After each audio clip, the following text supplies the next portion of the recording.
ओम गणेशाय नमः। तो मित्रों, आज हम बात करेंगे बुध ग्रह की। अभी एक कड़ी चल रही है जिसमें क्या बातचीत हो रही है। श्री करनी ज्योतिष एवं वास्तु शोध संस्थान मेरा यूट्यूब चैनल है, उस पर मैंने डाले हुए हैं, सारे अपलोड किए हुए हैं। शुरू किया था मैंने, ये कड़ी है रिलेशनशिप, मैरिज और चिल्ड्रन, उनसे रिलेटेड इंडिविजुअल प्लेनेट को ले रहे हैं अभी हम, और बाद में लास्ट में मैं लूँगा सारे प्लैनेट्स को एक साथ, सारे ग्रहों के समूह का। इन जो मैंने बात की जैसे रिलेशनशिप, दूसरा मैरिज, मैरिड लाइफ एंड बच्चा एंड प्रोमिजिंग बच्चा, उन पे क्या इम्पैक्ट इफेक्ट आता है, क्या प्रभाव आता है, वो देखेंगे। तो पहले मैंने सबसे पहले मंगल से शुरू किया था, वो अपलोडेड है। फिर चंद्रमा का कल मैंने अपलोड किया है, और आज बुधवार है तो बुध की बात करते हैं। मैंने ये पहले बोला है कि YouTube भरी हुई है इसी टॉपिक पे। वो उन्होंने बात की है शुक्र ग्रह की, उन्होंने बात की है बृहस्पति की, उन्होंने डराया है मंगल दोष के नाम से मंगल की, बट मैं थोड़ा डिफरेंट ले रहा हूँ। सबसे इम्पॉर्टेंट प्लैनेट जिसके ऊपर रिलेशनशिप लगी हुई है या प्रभावित होती है, वो कल मैंने बोला है चंद्रमा का। आप देखिए उसमें जाके, श्री करनी ज्योतिष एवं वास्तु शोध संस्थान यूट्यूब चैनल पे। मेरी डॉटर है तुषार चारण, उनका भी है अबेंडेंस एंड ग्रेस, उसमें भी आप जाके देख सकते हैं यूट्यूब चैनल पे। तो आज बात करते हैं बुध की। प्रियंगु कलिका श्यामम रूपेण प्रतिमं बुद्धम सौम्य सौम्य गुणोपेतम तम बुद्धं प्रणमाम्यहम, तम बुद्धं प्रणमाम्यहम।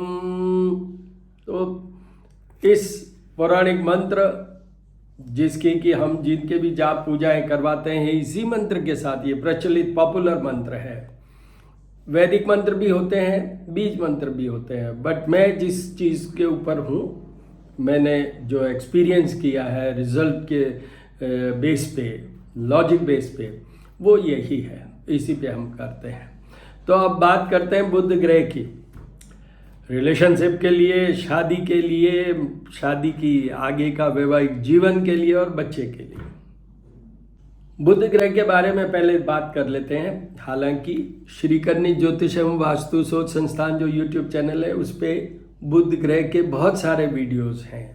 सबसे पहले बुध ग्रह कम्युनिकेशन के, स्पीच के, इंटेलेक्चुअल एस्पेक्ट के, इनकी अंडरस्टैंडिंग वाली बात, इनके अंदर एनालिटिक अप्रोच, बहुत बुद्धिजीवी होते हैं ये। कोई भी व्यापार की बात, यहाँ तो शादी की बात है, अभी ये सब अप्लाई करेंगे हम। एक ये जो भी सोच विचार, जैसे कम्युनिकेशन की मैंने बात की, तो इनके एक तो कम्युनिकेशन वाला, एक जो होता है जिसमें कि क्रिएटिविटी, वो शुक्र से भी है, बट यहाँ बुध की बात हो रही है। तो क्रिएटिविटी में जो थॉट प्रोसेस की बात है, जो आपको एक्सप्रेस कर सके, ये बुध ग्रह। इंटेलेक्चुअल बात की मैंने, कम्युनिकेशन की बात की। इसमें एक और चीज़, ये इनके अंदर एक स्किल होता है। क्या skill? Analytic skill. They have analytic approach, जिसके कारण ये अपने आप को एक्सप्रेस कर पाते हैं विद ए लॉजिक। मतलब that is all logic based, कि why he has said like this.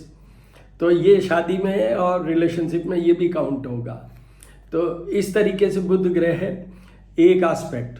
दूसरा aspect, it's a planet attached, related to infertility. कल वाले वीडियो में मैंने चंद्रमा में भावना की बात की थी। मैंने ये बोला था कि जब शरीर की बात आएगी तो देखेंगे, बच्चे की बात आएगी तो देखेंगे। तो वो आज ये है। बुध मेनली जो है वो इनफर्टिलिटी का मतलब समझे आप, कि बुध से पहले हमारे शरीर में इनफर्टिलिटी का कॉज क्या होता है। मैं डॉक्टर हूँ इसलिए आपको बता रहा हूँ।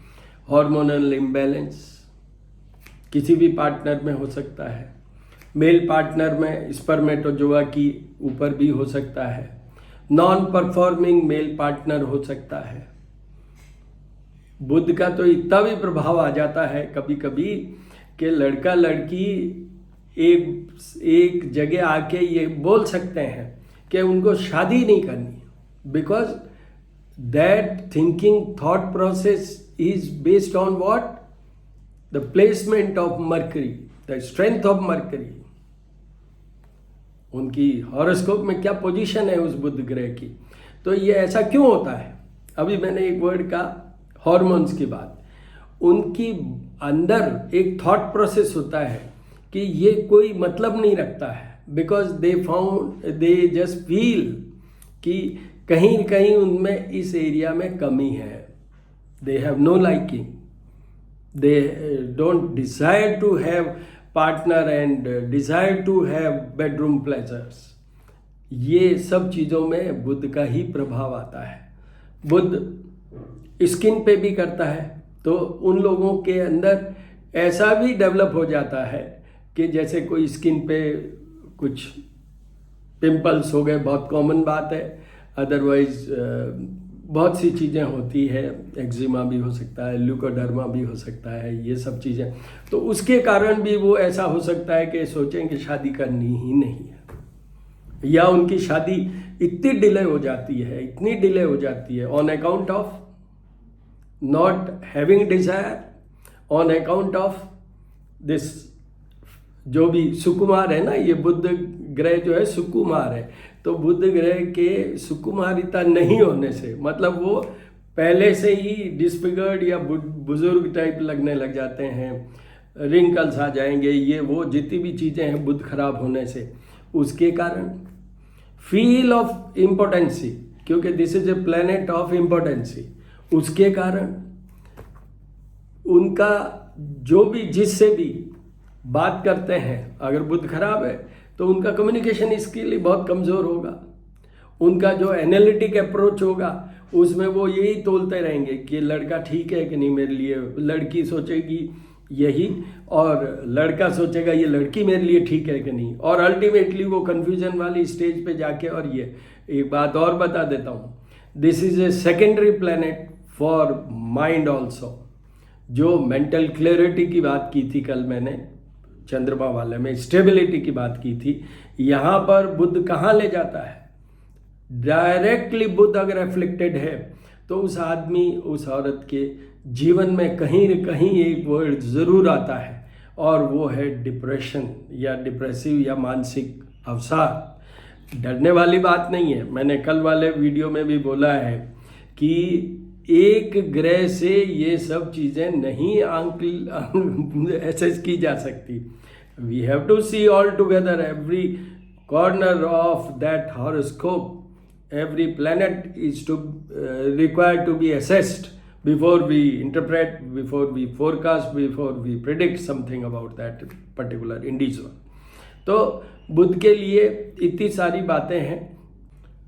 उसके अलावा जैसे कल मैंने कहा था कि चंद्रमा ऐसा ऐसा हो तो भावना के बेस पे कि वो धन वाले घर में हो तो धन होने से होता है, वैसे ही यहाँ बुध ग्रह के कारण कई बार ऐसा होता है कि बिजनेस बेस, उनकी job base, career base rejection हो जाता है कि उनका बिजनेस अच्छा नहीं चल रहा है, इसलिए ऐसा इस लड़के से अपने शादी नहीं करनी, या ये लड़की इतनी ज़्यादा पढ़ी लिखी नहीं है, she is not MBA, she is not working in MNCs, इसलिए इसे नहीं करना है।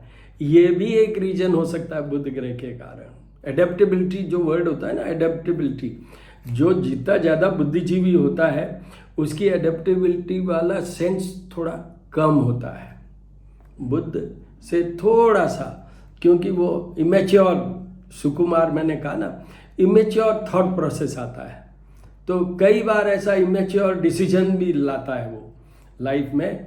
You take certain decisions which is just like we call it के ये तो इमेच्योर है इसलिए ये ऐसा डिसीजन लिया है इसने, ही इज़ नॉट मैच्योर्ड।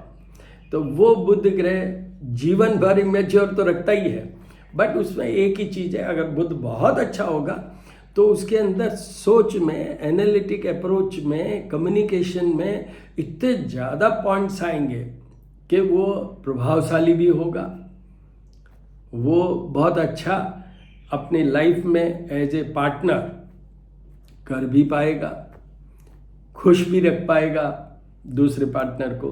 मैंने कल वाले वीडियो में एक चीज़ और बोली थी, वो ये बोला था कि अगर किसी पर्टिकुलर हम एरिया को देख रहे हैं, जैसे आज की बात है रिलेशनशिप, मैरिज एंड चिल्ड्रन, तो उसके अंदर ये साथ में ही होगा। जैसे मैंने अभी बात की इनफर्टिलिटी की, तो इनफर्टिलिटी के लिए बुध इज़ वेरी वेरी फेमस। अच्छा चलिए पहले मैं बुध की, कौन है बुध ग्रह ये बता देता हूँ शॉर्ट में। हालांकि श्री करनी ज्योतिष एवं वास्तु शोध संस्थान मेरा यूट्यूब चैनल है, उस पर बुध के बारे में बहुत कुछ बोला हूँ मैं, वहाँ जाके आप सुन सकते हैं, फिर भी यहाँ एक ब्रीफ बता देता हूँ।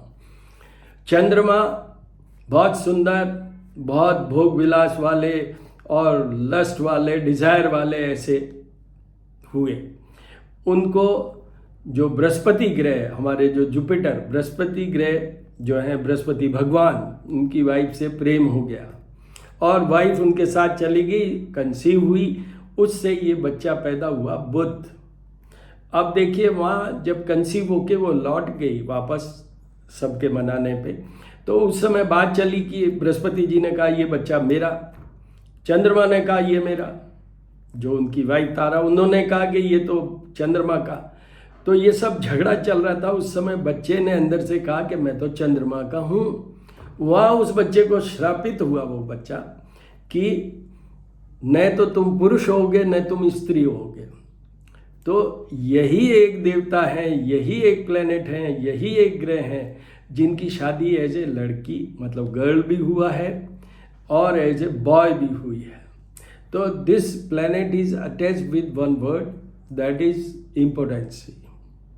इम्पोर्टेंसी एक वर्ड जो सीधा समझ में आता है, non performance in the bedroom. दूसरा non completion of an act, ये भी एक वर्ड इसके साथ जुड़ा हुआ है। नॉन कंप्लीशन ऑफ एक्ट क्या है ये? या नॉन कंप्लीशन ऑफ एक्ट क्या है? Non completion of an act क्या हुआ? एक तो सीधा सीधा सा हुआ कि भाई जैसे मैंने बता दिया इनफर्टिलिटी वर्ड। उसके अलावा जैसे कि परफॉर्म नहीं कर पाए, जैसे कि कंसीव नहीं हो पाए, जैसे कि कंसीव भी हुए तो वो विद द ट्रीटमेंट हुए, नेचुरल प्रोसेस में नहीं हुए। उसमें भी फिर कंसीव होके नेचुरल या ट्रीटमेंट के साथ उसमें भी एबॉर्शन हो गया, मिसकैरेज हो गया। अल्टीमेटली डरने वाली बात नहीं है, क्योंकि मैं पहले बोल देता हूँ एक प्लेनेट से हम पूरा असेसमेंट नहीं कर सकते, बट मेरा एक सजेशन है, जिन लोगों के भी बुध की प्रॉब्लम है इन घरों से, अभी मैं बताऊंगा कौन से घरों से, अगर उनसे कहीं लिंक है बुध ग्रह। आजकल का जमाना है जिसमें कि हम इनसाइड ही, जब बच्चा पहले कंसीव हुआ 4 वीक्स में क्या है, 8 वीक्स में क्या है, ऐसा करते करते 36 वीक्स तक हम ये असेस कर सकते हैं कि उसका डेवलपमेंट कैसा हो रहा है, उसके क्रोमोसोमल क्या चीज़ें हो रही है। तो ये एनालिटिक अप्रोच करना चाहिए। विदेशों में तो they can tell you everything, वहाँ पर इतना ज़्यादा वो है, डेवलप्ड है द साइंस और दिस मेडिकल साइंस कि they can give you the assessment. तो इसलिए मैंने ये सजेस्ट क्यों किया है कि पॉसिबल इंडिया में भी हो रहा है, इंडिया में भी हो रहा है, छोटे से छोटे डिस्ट्रिक्ट टाउन में भी हो रहा है। इनफर्टिलिटी क्लिनिक्स है वहाँ, तो ये बहुत अच्छा सा वो गाइड कर सकते हैं। तो वहाँ पर उनको एक असेसमेंट हमेशा करवाते रहना चाहिए, चाहे जिस भी प्रोसीजर से, कि उनका वो डेवलपमेंट बच्चे का ठीक हो रहा है कि नहीं हो रहा है। उसके बाद बच्चा पैदा होता है, उसके बाद भी कुछ समय तक उनको उस पर फोकस रखना चाहिए कि उसका प्रॉपर आफ्टर द बर्थ भी development at least up to 5 years। मैं डॉक्टर हूँ इसलिए और बता देता हूँ, पूरी प्रिकॉशन लेनी इंक्लूडिंग द वैक्सीनेशन ऑल्सो। क्योंकि इन सब ऐसे केसेस में कुछ कुछ रहने के चांसेस बनते हैं। अगर बृहस्पति बहुत अच्छा हो गया कहीं से तो वो सब बिल्कुल कंपेंसेट हो जाएगा, वो नेग्लिजिबल होगा बुध का इम्पैक्ट इफेक्ट। अब मैं आपको ये बता दूं कि ये बुध ग्रह अच्छा भी किया जा सकता है, सुधारा भी जा सकता है, करेक्ट भी किया जा सकता है। नीच का है तो स्ट्रेंथ भी दी जा सकती है अगर प्लेसमेंट वाइज अच्छा है तो अब यहाँ पर मैं बुध ग्रह के कुछ घरों की बात करता हूँ। देखिए, रिलेशनशिप, उसके बाद में शादी, शादी के बाद में bedroom pleasure and then consummation and बच्चा, इनमें ये घर होते हैं। देखिए, फर्स्ट हाउस, क्योंकि वो सारा आपका जो इंचार्ज घर है, असेंडेंट फर्स्ट हाउस, वो सबसे इम्पॉर्टेंट है। जो मैंने अभी आपसे बातें की वो सारी चीज़ें एक घर में सब कुछ देखी जा सकती है, and that is first house. तो वहाँ बुध का अच्छा प्लेसमेंट है तो ठीक है, खराब है, डिप्लीशन में है, मीन राशि पे बुध होते हैं, वो डिप्लीशन पे होते हैं। बुध वहाँ पर किसी ऐसे ग्रह के साथ है जैसे बुध मंगल हो गया, तो बहुत सारी चीज़ें कॉम्बिनेशन, बट यहाँ तो बुध की बात है। एक ही बात समझें आप, नहीं तो आपको ज्योतिष तो पढ़नी नहीं है। समझें ये कि बुध अगर ऐसा है तो पार्टनर का घर भी देखता है। तो फर्स्ट हाउस दक्षिण भारत में, साउथ इंडिया में सेकंड हाउस में भी बहुत इम्पैक्ट इफेक्ट आता है। और यहाँ बुध के लिए तो बहुत इंपॉर्टेंट है। किस बात के लिए? कम्युनिकेशन का सारा सिस्टम यही है, एक्सप्रेसिव जो उनकी एबिलिटी होती है उसका यही है घर। तो इसलिए सेकंड हाउस में, फिर उसके बाद में आता है fourth house, house of happiness. अगर आपके दोनों ही बातें हैं, जब हम ये बुध से जुड़ा हुआ क्या है, फिजिकल वाला जो हमारा शारीरिक सुख है पति पत्नी के बीच का, वो सारा इससे जुड़ा हुआ है, क्योंकि hormones and everything, performance, everything is linked with this. तो वो प्लेजर वाला house, fourth house. Then fifth house तो संतान का है डायरेक्ट। यहाँ विशेष स्पेशली बहुत अच्छे से समझ लीजिए, अगर फिफ्थ हाउस से बुध जुड़ा हुआ है, चाहे प्लेसमेंट वाइज, चाहे एस्पेक्ट वाइज, चाहे बुध की राशि है, वहाँ बुध की दो राशि होती है, मिथुन एंड कन्या, जिसमें भी जो मिथुन राशि है उसकी ज़्यादा वैल्यू है, हालांकि दोनों की बराबर वैल्यू है। तो वो अगर है, सामने बुध के साथ में और दूसरे ग्रह आ गए जिनसे वो लिंक हो गया है फिफ्थ हाउस से, कोई भी किसी की, एक होती है हॉरोस्कोप जिसको हम कहते हैं नवमांस हॉरोस्कोप। नवमांस क्या होता है कि 1/9 पोर्शन जो होता है, भाग्य भवन जो 9th हाउस होता है, उसको बेस लेके हॉरोस्कोप बनती है। वो उसमें हम दो ही चीज़ें देखते हैं, एक overall strength of that Navamsa horoscope and that is required to give strength to the original horoscope. जब हम ओरिजिनल हॉरोस्कोप का इन टोटल असेसमेंट करते हैं तो नवमांस कुंडली भी साथ में देखते हैं। उससे हमें पता चलता है कि कौन सा ग्रह कितनी स्ट्रेंथ के साथ टोटल सम में आया। ये बड़ा कॉम्प्लिकेटेड है, बट आप वापस आ जाते हैं अपन। पर नवमांस कुंडली में एक चीज़ और देखी जाती है, और वो देखी जाती है यही, शादी, relationship, marriage, married life and बच्चा life, that is also specifically seen. तो अगर उनके नवमांस कुंडली में भी ये जो घर में बोल रहा हूँ, उस कुंडली के अंदर भी इन घरों से बुध जुड़े हुए हैं, तो उनको बुध के उपाय जरूर करने हैं। अब आइए, फिफ्थ हाउस का हो गया, उसके बाद seventh house, house of partner. तो पार्टनर के बीच में ही तो बुध आएगा, तो ये सारी चीज़ें होगी, चाहे इनफर्टिलिटी की बात करें, नॉन परफॉर्मिंग, नॉन कंप्लीशन, ये सारा, चाहे हॉर्मोन्स की बात करें। उसके बाद आइए एट्थ हाउस। एट्थ हाउस में ये सारा रिप्रोडक्टिव ऑर्गन है, मेल और फीमेल जिसका भी देखिए, वहाँ पर वो आता है, तो वो भी बहुत इम्पॉर्टेंट है। 12th हाउस शयन का सुख, वही सुख है मेन, जिससे कि ये सब चीज़ होता है। मतलब मेरा खाली वो सुख में एक ही, बिकॉज दैट इज शयन कक्ष सुख के साथ साथ में हाउस ऑफ लॉसेज भी है। तो आपके कम्युनिकेशन स्किल प्रॉपर नहीं हो तो आपके संबंध में दरार आ जाए, आपके वहाँ पर जो ये एलमेंट या इलनेस को भी हम काउंट करते हैं, शरीर का लॉस का मतलब समझते हैं, वही होता है। तो उनको अपनी हेल्थ प्रोफाइल भी हर समय वॉच करनी चाहिए, specially on hormones.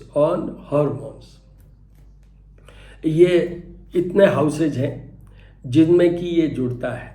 Second house मैंने आपको कहा है सदर्न पार्ट में ये ज़्यादा वैल्यू देते हैं, because this is house of family. तो यहाँ पर बात शादी और मैरिड लाइफ और रिलेशनशिप की हो रही है, उसमें फैमिली की काउंटिंग होती है। एक घर से दूसरे घर में एंट्री होती है, चाहे मेल है चाहे फीमेल है, इन लॉज आते ही हैं दोनों तरफ, तो उनके लिए बीच में बुध नहीं आना चाहिए। तो इस तरीके से ये घर मैंने बता दिया।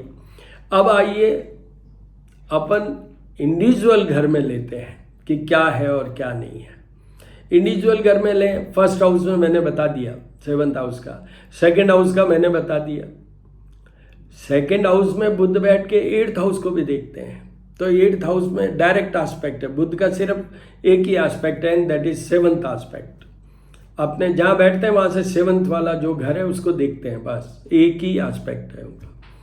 तो 8th हाउस में फिर वही रिप्रोडक्टिव सिस्टम वाली बात मैंने की आपसे, तो उसमें इम्पैक्ट इफेक्ट आएगा। 3rd हाउस में बुध होगा तो वहाँ पर दो चीज़ें होंगी, कंफ्यूजिंग ट्रेंड होगा। बुध सेकेंडरी प्लैनेट है माइंड का, ये चंद्रमा का ही बेटा है, बुध ग्रह चंद्रमा के ही बेटे हैं वो बृहस्पति की वाइफ से, तो इसलिए वहाँ पर वो कंफ्यूजिंग या बहुत कुछ सोच विचार दोनों ही चीज़ें हैं, मतलब may be over exertion in taking the decision और मे बी नॉट फाइंडिंग कि मेरे को क्या करना है, वो हो सकता है। और यहाँ ही पर मैंने एक वर्ड आपको कहा था, डिनायल भी हो सकता है कि शादी मुझे तो करनी ही नहीं। उसके बाद आइए 4th हाउस। 4th हाउस में आपकी मदर से जुड़ा हुआ कुछ हो सकता है। क्या जुड़ा हुआ हो सकता है? आपने एक लड़के के लिए सोचा कि ये माँ कहेगी नहीं ये वो कर, और अल्टीमेटली वो चीज़ ऐसी आ जाएगी कि आप डिस्प्लेजर के साथ या तो जाएंगे उधर या जाएंगे ही नहीं। अल्टीमेटली क्या होता है, नॉन डिसिजिव बनाता है बुध, क्योंकि सेकंड प्लैनेट है, ये सेकेंडरी प्लैनेट है फॉर माइंड। तो वो नॉन डिसिजिव जैसे ही बुध खराब हुआ वहाँ 4th हाउस में, तो वो बनाएगा, तो कन्फ्यूजन में जाएगा। तो कन्फ्यूजन में जाएगा तो क्या कहेगा, यहाँ भी वो डिनाइल कर सकते हैं कि माँ का प्रेशर होगा और आप कह देंगे कि नहीं मुझे तो शादी करनी नहीं। 5th हाउस में बुध का मैंने बता दिया आपको। 6th हाउस में बुध, 6th हाउस 12th हाउस जो बेडरूम प्लेजर वाला हाउस है, शयन कक्ष सुख वाला घर है, उसको भी देखता है। और 6th हाउस है शत्रु रोग और पीड़ा का।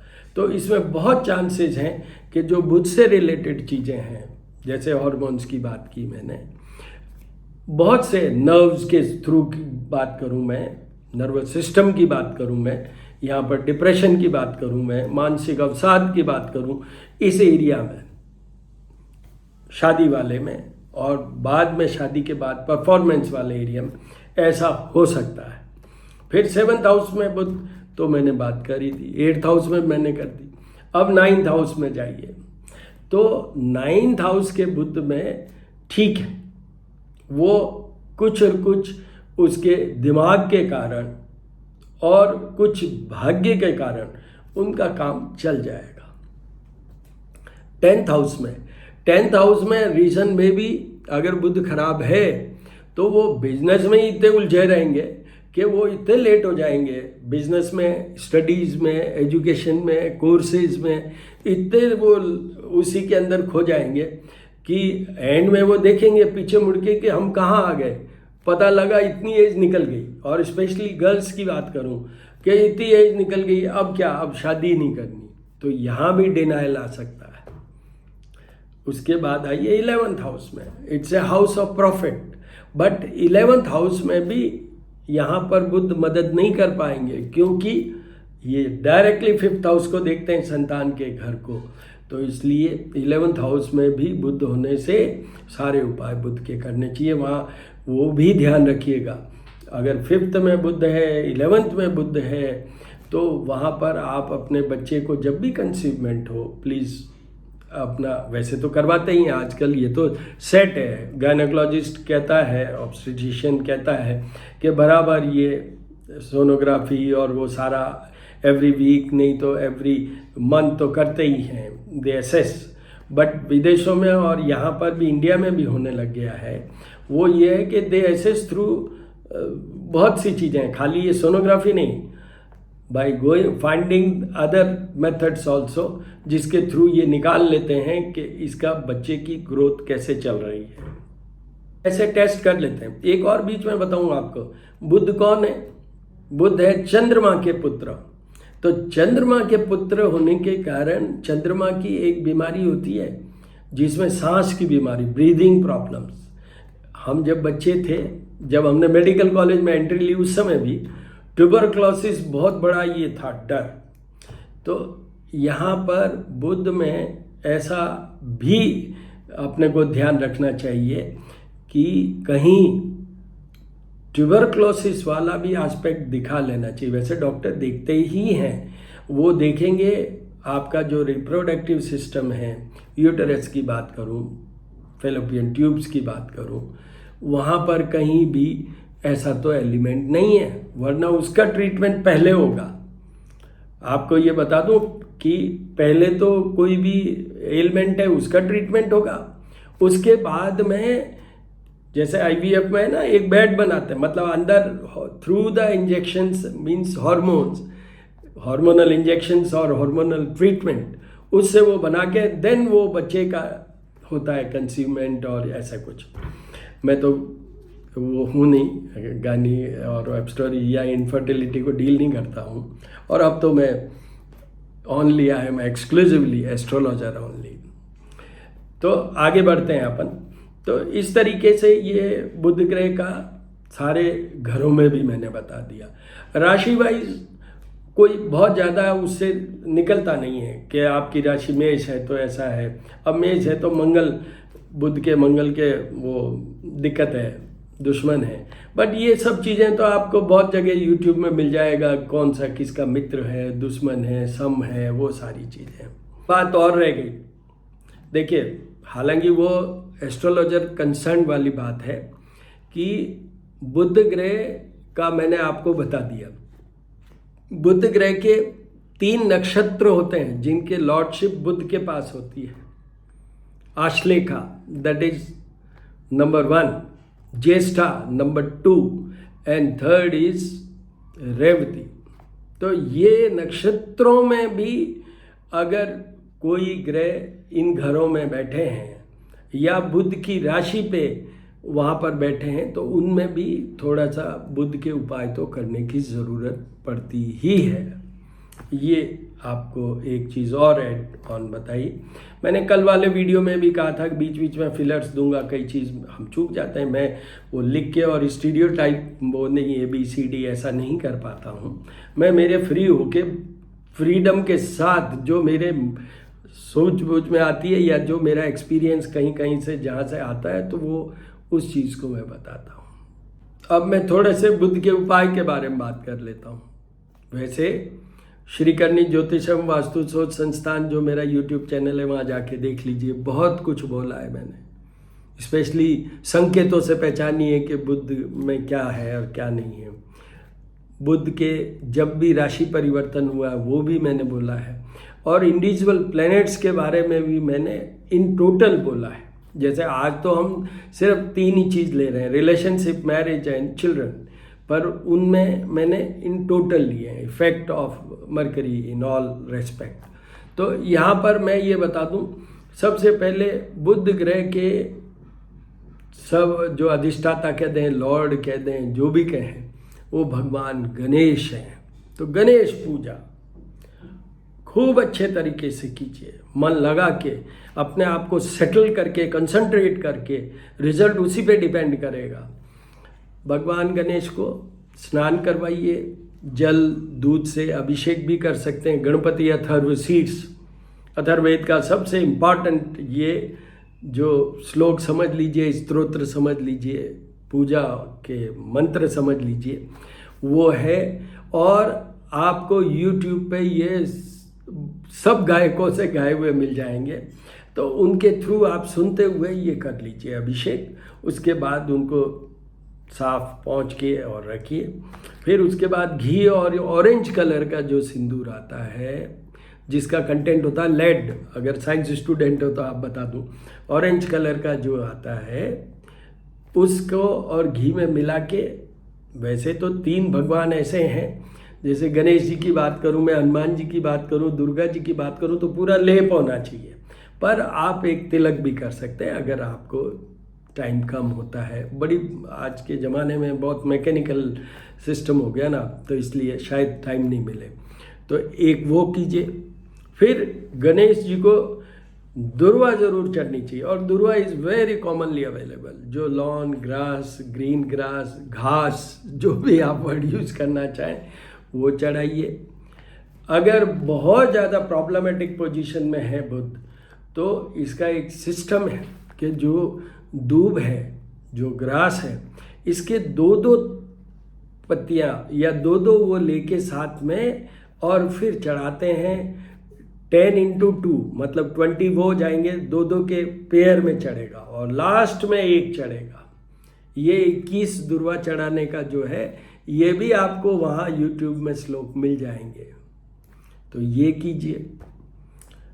उसके बाद भाई अपन ने चढ़ा दिया, बाकी तो बिलपत्र चढ़ाइए, सफ़ेद मंदार के पुष्प चढ़ाइए, ये सब करिए, बट ये एसेंशियल वाले मैंने बोले।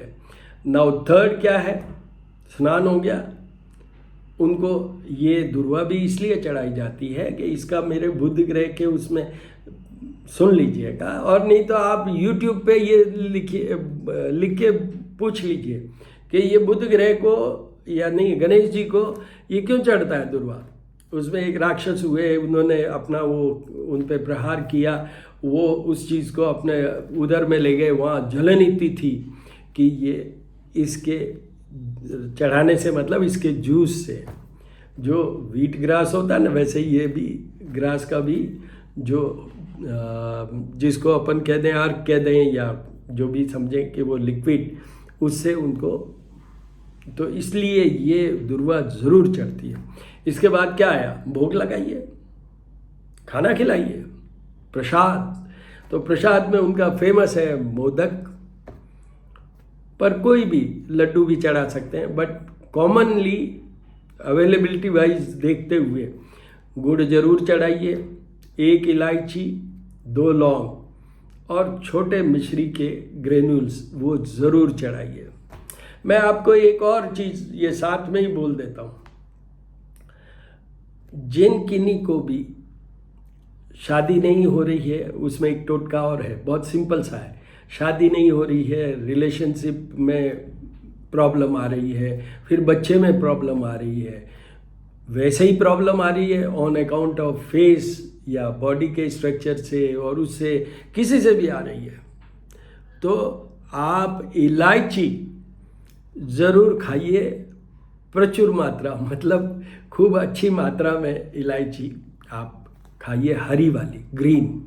And further to add, you can use the green leafy vegetables, वो भी एक उपाय है बुध को अच्छा करने का, वो भी एक उपाय है बुध को अच्छा करने का, तो वो कीजिए। जैसे शाक होता है ना, ये जो जिसको अपन पालक कह लें, या वैसा ही बथुआ पालक, ये वो, तो शाकंभरी देवी का ये होता है। जब हम हवन करते हैं ना, तो उसमें शाकंभरी देवी के लिए इसकी आहुति दी जाती है, तो वो शाकंभरी देवी भी आपको मदद करेगी इस प्रक्रिया में, और बुध तो ठीक होंगे ही इससे। तो इस तरीके से आप करिए, और ऑल द वेरी बेस्ट। अच्छा हाँ, अगर बहुत ज़्यादा डिप्लीशन में है बुध, बहुत ज़्यादा इल प्लेस्ड है बुध, इन घरों में कहीं बुध जुड़ गया है, आपके पता चल गया है आपको, you have this thing with you, the report given by the doctor, इन सब चीज़ों में जो चीज़ मैंने आपको बताई वो है, तो आपको बुध के जाप पूजा भी करवाने चाहिए। हमारे यहाँ करवाते हैं, 7 days लगते हैं, no non veg, no liquor, not even egg during that puja period. और उसमें यही प्रियंगु कलिका श्यामम यही मंत्र के साथ में करते हैं। वैसे कहने को 9000 टाइम्स होता है ये मंत्र का रेसिटेशन कह लें तो वो, बट उसमें 10 वो मार्जन, तर्पण और हवन बहुत सारी चीज़ें होके काफ़ी कुछ होता है, इसलिए 7 days लगते हैं। तो आप ये भी करवा सकते हैं, ये भी करवा सकते हैं। और अब आपको एक चीज़ और ऐड कर देता हूँ, बुध ग्रह से खाली यही नहीं कवर होगा। अगर आप उनके बुध ग्रह के उपाय करते हैं तो आपका बिजनेस भी हो जाएगा, आपकी हेल्थ भी सुधरेगी, आपका करियर, जॉब, धन के लिए ये प्राइमरी प्लैनेट है जहाँ से आपका दिमाग शुरू होता है कि कैसे पैसा कमाना। So all the very best my dear friends, all the very best.